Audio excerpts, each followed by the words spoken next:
Барлықтарыңызға сәлем. Сіздермен бүгін песочный тестадан өте жұмсақ болып шығатын самса дайындаймыз.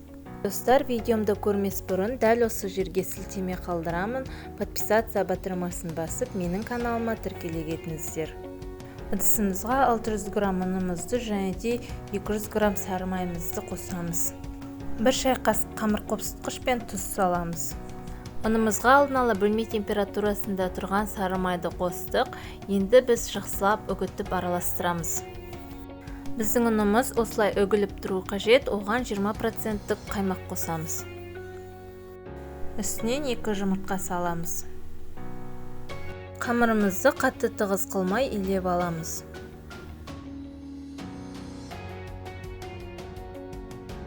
Егер біздің қамырымыз қолға жабысатындай болса, шамалы ұн қосып, тағы да илейміз. Біздің тестамыз дайын, осындай кішкене жұмсақ болу керек.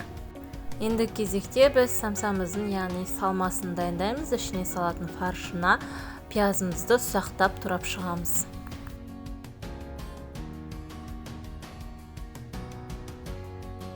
Неке біз пиязымызды турап болдық. Енді қызып тұрған табамызға май құйып, шамалы қызарғанша қуырып аламыз. Қуырып алған пиязымызды суыған соң фаршымызға саламыз.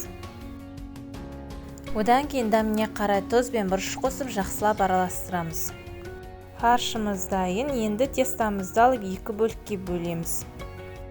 Достар, біз қамырымызды 2-ге бөлгеннен кейін біреуін алып, осылай жақсылап жайып шығамыз.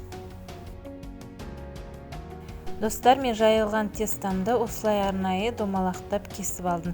Енді ішіне дайындап алған фаршымызды салып, шетін әдемілеп тұрып бекітеміз.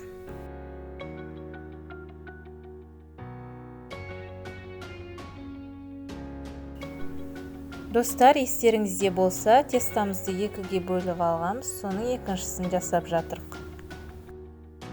Осылай тестамызды домалақ формада кесіп алып, барлық самсамызды дайындап шығамыз. Самсаларымызды осылай шетін бүктеп алған әдемі көрінеді.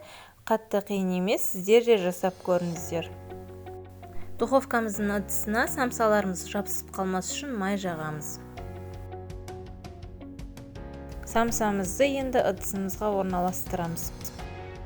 Достар, самсамыздың бетіне 1 жұмыртқаны алып, осылай жағып шығуға болады. Піскенде өте жып-жылтыр болып піседі. Міне біздің самсаларымыз дайын, өте жұмсақ әрі дәмді болып шықты. Сіздер де жасап көріңіздер.